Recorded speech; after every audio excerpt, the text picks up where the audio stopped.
Alright, so originally the penultimate movie in this series was going to be A Christmas Story, because that's usually the way we watch it, just in general.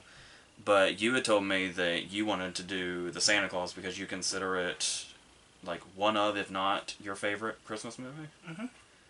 And so I thought that was appropriate since you were going to be here. 'Cause you're here a little earlier than you usually are, so you're able to do both these videos. Mm-hmm. And yeah, the thing about this movie that kind of bothers me to an extent is the sort of the way people view it, because we kind of grew up seeing it as like one of these ultimate classics.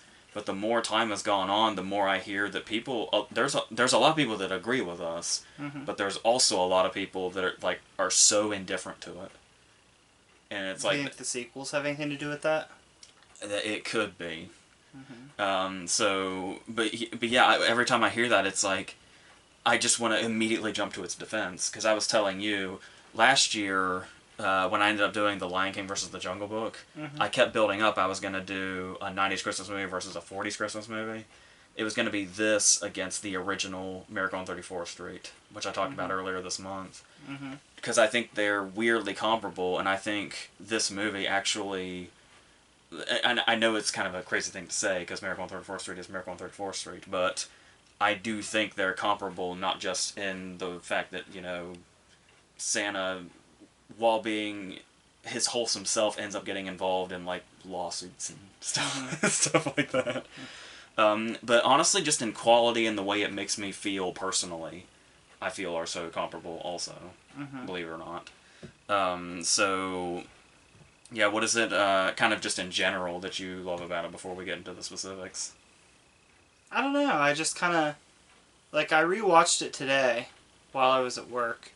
Like I was working and watching it at the same time, and I like the way it looks. Yeah. Like it's very It's got like a nostalgic look to it. yeah, yeah, and I think the North Pole is really creative.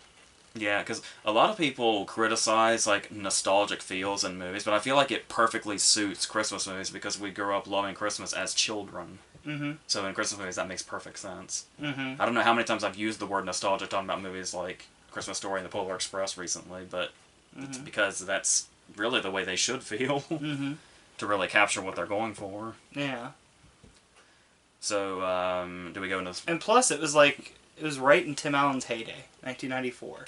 Yeah, was it this movie where it was he had the number one movie, TV show, and book all at the same time? I think so. Yeah, which is insane. Yeah, dude was killing it in the 90s. And a lot of people complained because they said that this movie was basically just an excuse to put like his character Tim Taylor from Home Improvement just as Santa Claus. And it's like, I get why people think that would be lazy because he doesn't have to go out of his range too much. Mm-hmm. But still, when you watch the movie, that idea works. Mm-hmm. Because Tim Allen is amazing in this. Mm-hmm. Like, he is genuinely good in this. Whether it be the emotional moments or when he has to be funny. Because he's really damn funny in this, too. Mm-hmm. Because I love at the start when they take the kind of, it feels like a different approach, but also the same approach where it's the cliche of the busy dad that doesn't have time for anything. Mm-hmm. And it's the dad that's late coming home and all that. And in this, he's just making shit up. Yeah. And it's like, because usually it's like one thing, where it's like, oh no, I'm late, I'm so late, and that's the dad's flaw. But in this, he keeps piling on flaws while he's on his way home, when he's driving on the empty road and pretending he's in traffic. And Yelling at invisible people. and that's a really funny take on that cliche. Yeah. And the way he just keeps building on it also, just really works for me. He just keeps piling on his own douchebaggery. Mm-hmm. Which makes his ultimate turn even more, poignant when it happens. Yeah. So it's not just like one dude with one flaw. Yeah, and it's not like a Christmas Carol thing where he's mean to everybody. He's just a dick. Yeah. Like, he's not mean. And it's only some people, Yeah. like Neil. But we'll get into Neil in a second. But another thing I want to talk about with Scott as a character is how we describe him in this way. But there's other facets to his character that are really interesting. Like how fixated he is on keeping Charlie believing in Santa Mm-hmm. is really interesting. Because, of course, you see it as, like, it makes sense that he's encouraging in a way because, you know, he's practically a toy maker. Mm-hmm. So it makes sense in that degree. But then I've also kind of wondered, I started thinking more recently, and this is probably only something that you grab when you see the movie over and over and over again. It's like, I doubt somebody is gonna look into it this much, like on a first viewing, and then just forget about it. But like, if it's his way of like it's his fear of Charlie growing up, is something I've always kind of taken it as after a while. Yeah.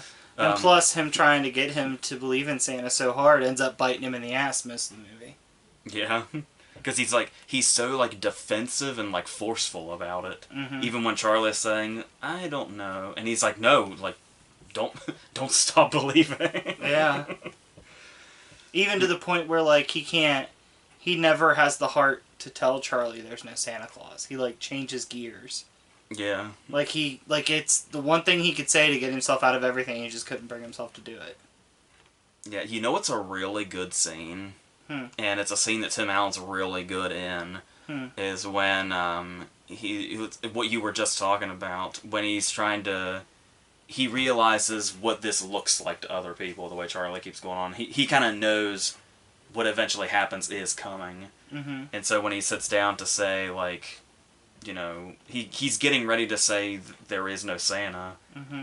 And then he says there's no reason that we should keep telling people about this. And the way he pretty much begs him to just keep it a secret. Mm-hmm. And, like, it's one of the few times we see him, like, really serious about it. And then it ends with him bribing him. Yeah.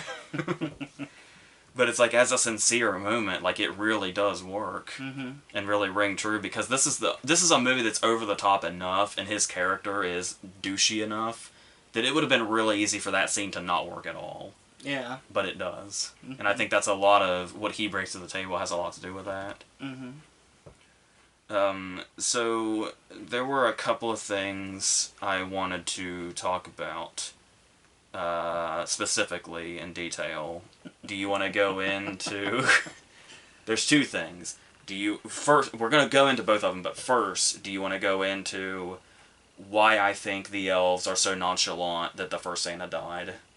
Or do you want to go into Neil did nothing wrong?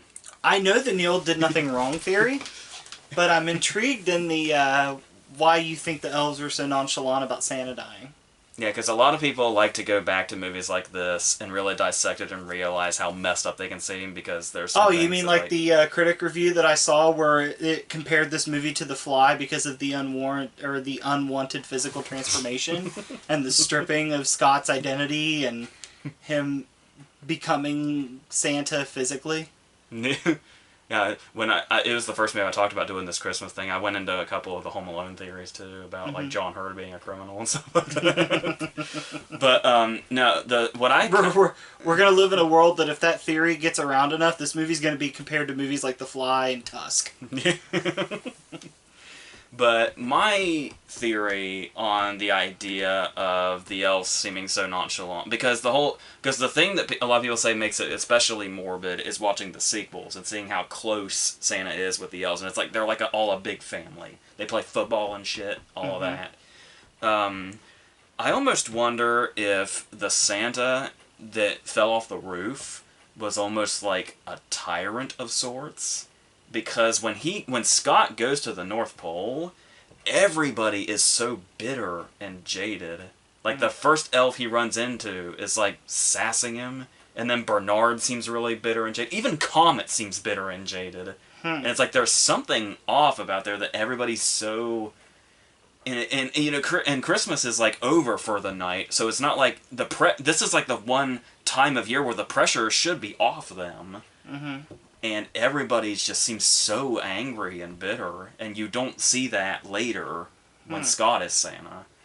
And then you see that in the sequels. Like, the whole... I know a lot of people think it's like a flaw in the writing, and it probably most definitely is. But the weird-ass change in Bernard between 1 and 2, where in 1, he's, like, really straightforward and, like, really serious, and he's basically the North Pole's drill sergeant. Except for the last scene, when he's fucking with Neil. Yeah, and then in the second movie, he's so over the top and slapsticky and cartoony, and it's weird. It's like, did Krumholtz ever go to the director and say, "Dude, Did you see the first movie? What is this character now? But yeah, I don't know that I have anything particularly beyond that, but I think it's worth noting that it seems like the entire attitude of the North Pole changes between when Scott first gets there, and these are the people that worked under the old Santa, and then how it changes when he's Santa. There's a clear difference there.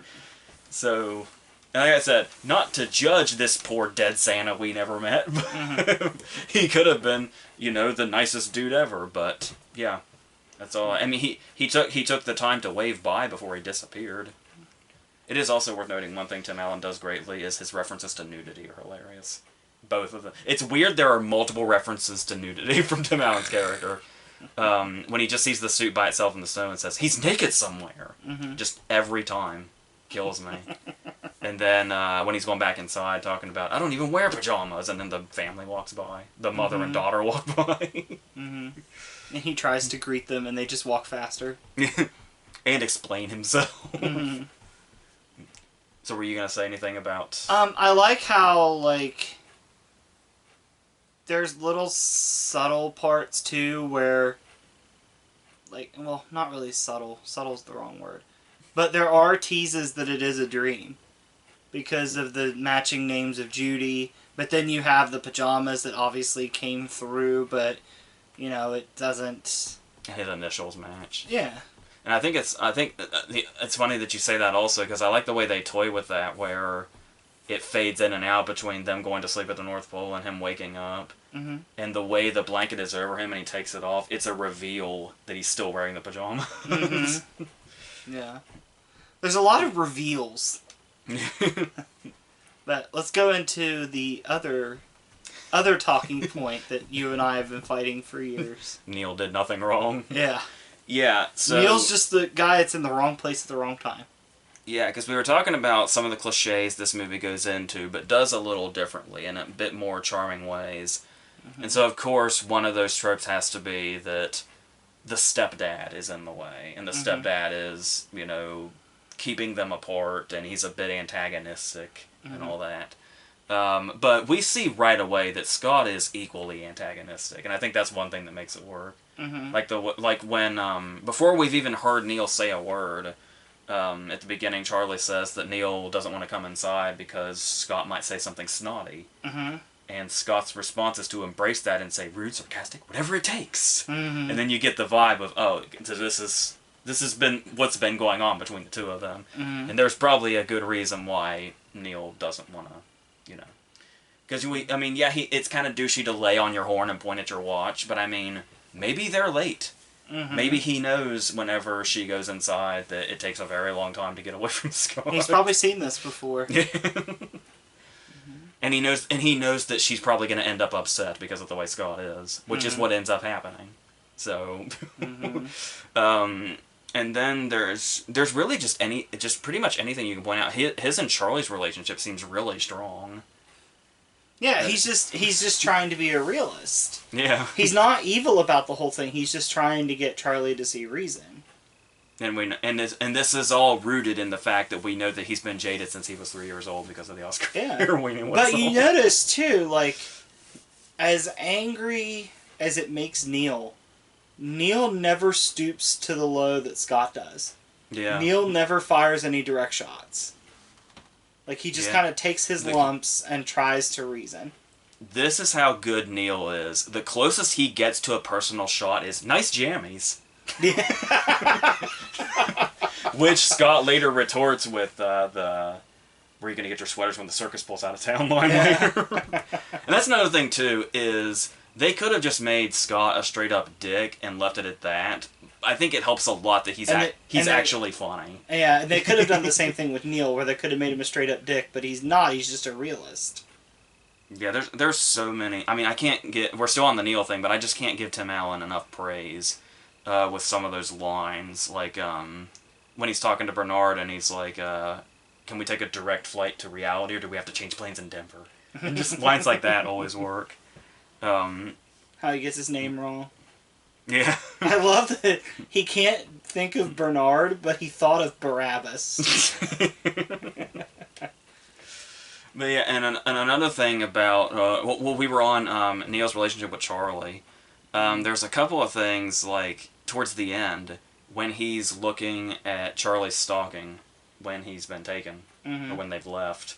And then there's the moment. Have you ever noticed how long Neil hugs Charlie when they come back? And it's like there's a real relationship between the two of them. And there's even that moment at the very beginning when she's dropped him off at Scott's and she's getting ready to leave, and he says, "Do I have to stay?" And it's like he would rather be with Neil. Yeah. Honestly, I mean, obviously with his mom, but with Neil also, he's obviously really taken a liking to.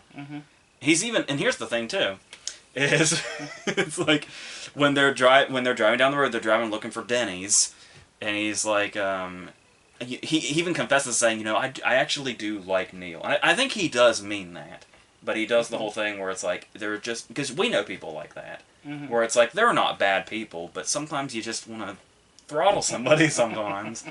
And when Charlie says lash out irrationally, Scott's like, where did you hear that? And he gets all offended, and it's like, oh, well, Neil should probably apologize for expanding the kid's vocabulary.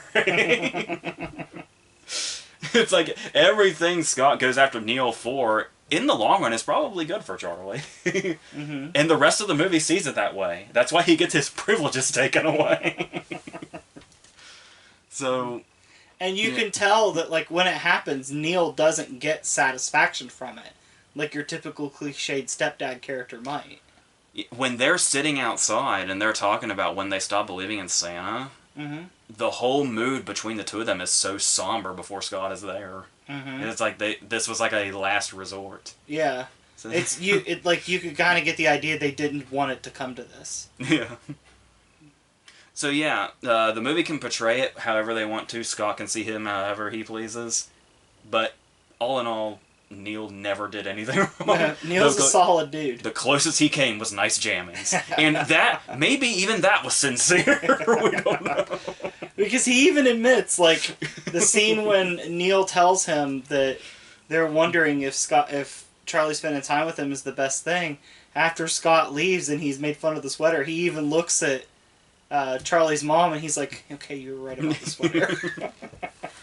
Not only does he, they know it's coming. Not only does he take the hits, he accepts them. He accepts that they're like valid, that they're warranted. But yeah, I think this is one of those movies that the sequels definitely did devalue it, because I think before Santa Claus 2 came out, this was still a pretty highly thought of movie.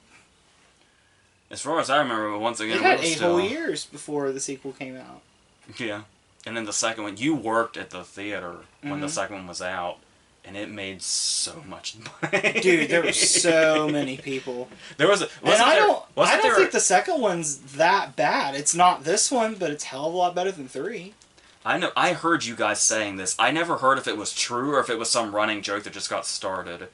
What was the running joke you guys had about, like, one guy buying, like, 42 tickets or something? Was that, what was that? I don't remember. I want that to be true.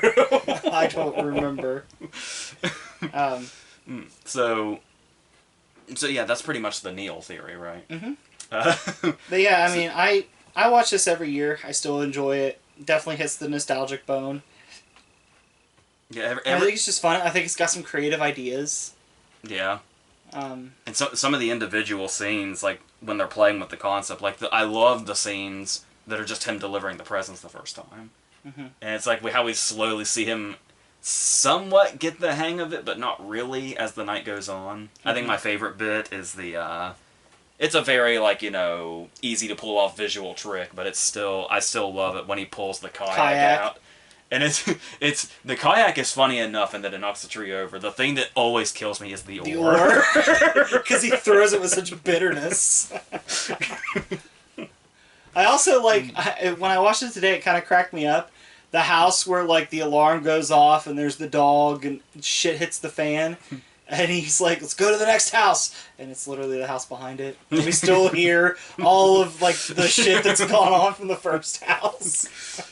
And I love how this was still a time where a Disney family movie could sneak in the drug references. I'm used to this, I lived through the 60s. Yeah. And I do love, like, the liberties it takes.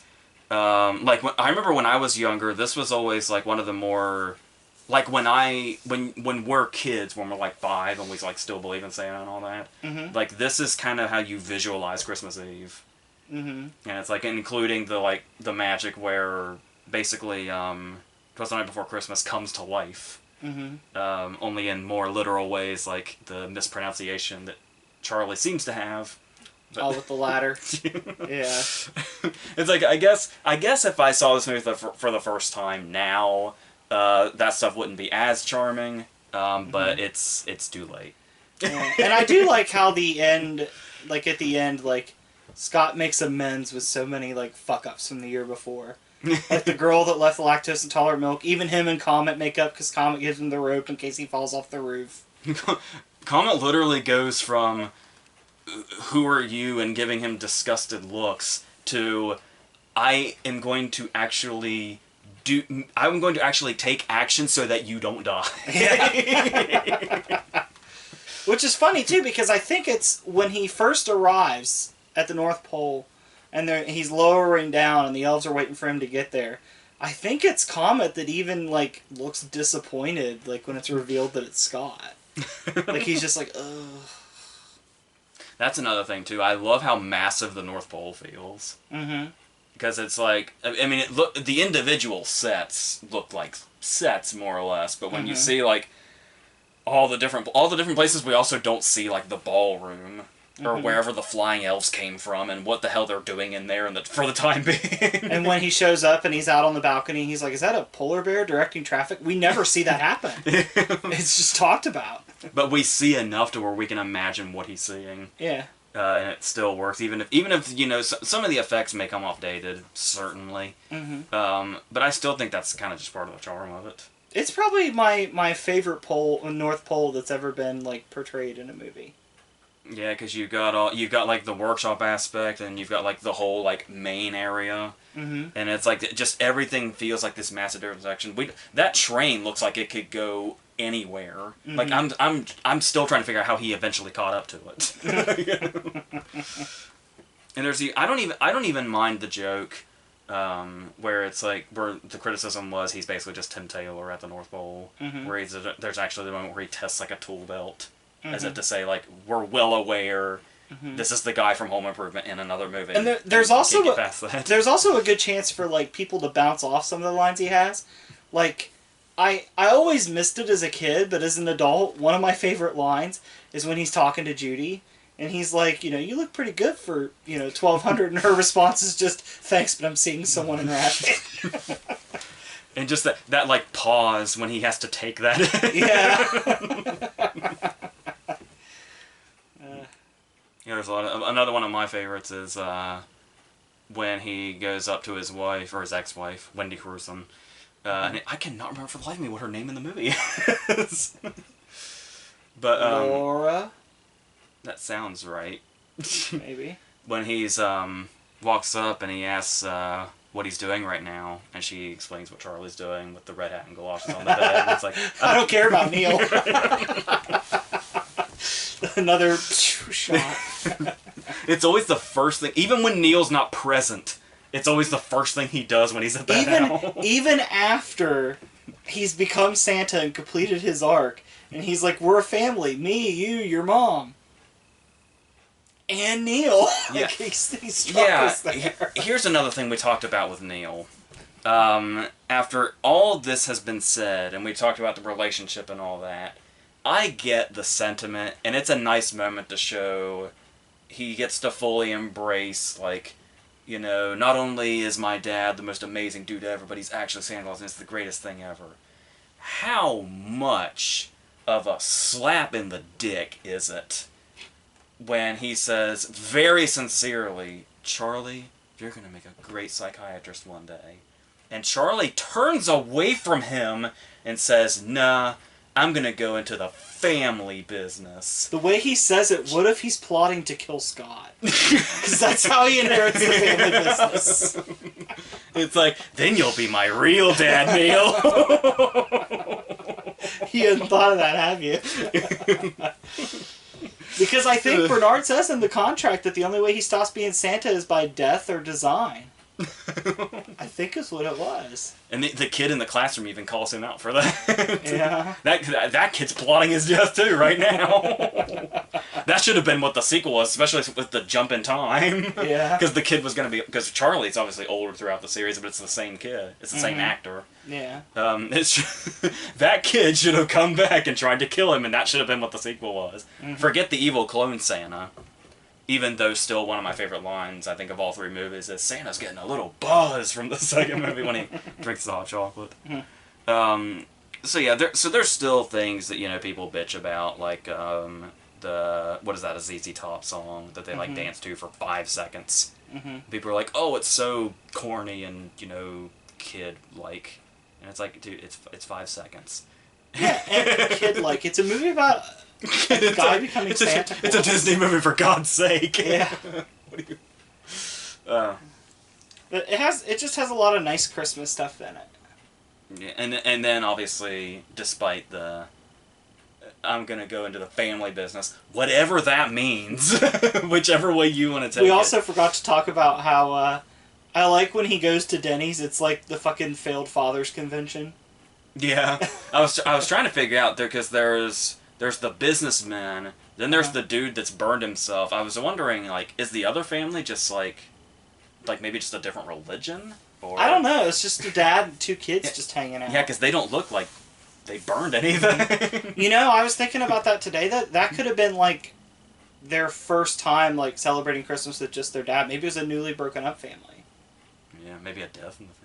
Yeah, maybe mom died. It is a Disney movie, so... Yeah, of course. I mean, it could be that mom was 86, just somewhere along the way. Oh, okay. So, it's a Disney movie. That definitely means Charlie's plotting Scott's death. Because one of his parents has got to go. So, this is the kind of stuff you can talk about when you've seen a movie this many times. And you can't see a movie that many times unless you really, really love it, which we do. And guilt-free, really, despite how many people see it. So... Yeah, sure, it's childish. I mean, it's a Disney movie from the mid-90s, but... And the whole spirit of Christmas thing, because a lot of movies tend to, like, sort of... Like, a lot of Christmas movies tend to do the materialism thing, and then they shoehorn in the true meaning of Christmas monologue. And this one kind of does both at the same time, with by making the presents an emotional payoff with the Mystery Date Game and the Oscar Mayer Weenie Whistle. Yeah. If you can make an Oscar Mayer Weenie Whistle a really emotional point in your climax, I think that says something. And maybe that can be seen as corny or whatever, but I think it works really well. I think all the notes hit just right. What's your theory on, like, at the end? Where Got another theory. No, for real. Like, this is a short one. This one won't take long to discuss. But what's your theory on the elves that are in the town? Like, we see the elves that run away at the end. At the beginning, when they're looking in the windows and stuff, there's a couple elves there. You can tell by the ears. My personal theory on that is there's elves stationed everywhere, and that's how they find out what kids want for Christmas. Yeah, I was gonna say because there is that they set that up with that's the way I would take it. But then there's also the thing where Scott just inherently knows. When, like, at the beginning, when he asks Bernard, like, how do I know which ones are naughty and nice? And Bernard just says, you'll know. And then sure enough, we just see the scene where Scott's walking down the sidewalk and can just know. But yeah, maybe the elves are, like, for the specificity of exactly what they're getting. Yeah, because I feel like at the beginning, when they're hanging out at the toy store, it's them kind of listening to the kids and seeing what's popular. Yeah. Yeah, that makes perfect sense. They're at a toy store at the start. I mean, I don't know that that's ever 100% proven, but as a kid, I never really understood the elves part, but now as an adult, I've kind of pieced that together as my reasoning for those elves. Yeah. Yeah. Buy that? We'll run with that. Okay. I don't know what else it would be, unless they're keeping an eye on him. Making sure like he doesn't abandon, like, doesn't pack up and leave. I don't know. I guess, like I said, we don't know that other Santa, but given the way everybody was acting at the North Pole, I don't trust him. Like, there's a reason they didn't care he's dead, and they embraced Scott eventually so much. Like the guy, what was his name? shit, what was his name? The dude that had all the, like, gadgets at the end. And he was like, here's your flame retardant suit. Oh, they gave him a name. I don't remember what it was. Yeah, and then it's like, I wonder if the other one had a flame retardant suit. Or are they going all out for Scott because they like him a lot more than the other guy? That's actually addressed. They say that Charlie brought a lot of ideas. Okay, I was starting to go even further because it's like, obviously we see, you know, the Santa get startled by Scott and that's what makes him fall off. But I was sitting here starting to think, like, what if one of the reindeer kicked him? Like, what if they just, like, what if they just swept him? I don't think the reindeer were close enough to do that because... Hey, I'm just spitballing here. Because Scott had to back away from the house before he could even see the reindeer. Yes. I'm just saying that first Santa is shady. That's all I'm saying. And I feel like there was a conspiracy here to bump him off. And I don't think anybody at the North Pole liked him. That's the only explanation. So... I guess you could take it to, like, in the first Santa Claus, he just kind of has his own room with a balcony. But in Santa Claus 3, they love him so much they build a fireplace that just looks like Scott's face. That opens and shit. Alright, I think we've stretched this as far as it'll go. I think so. We're already like 45 minutes in, I feel like. Alright, so we have one more of these, and these will probably go up at the same time like they have been. Because it's like Christmas Eve, like right now. So, and then, yeah, so we're going to do the last one of these, which I've already said is going to be Christmas Vacation. And then that'll be it. I'll be doing the Uncut Gems, Little Women review, and then the Golden Globe predictions, I believe, are on Friday. And then we'll go from there. So the Oscar nomination predictions should be right after that, like really close to that. So until all that, unless you have anything else to add, I think we're done here.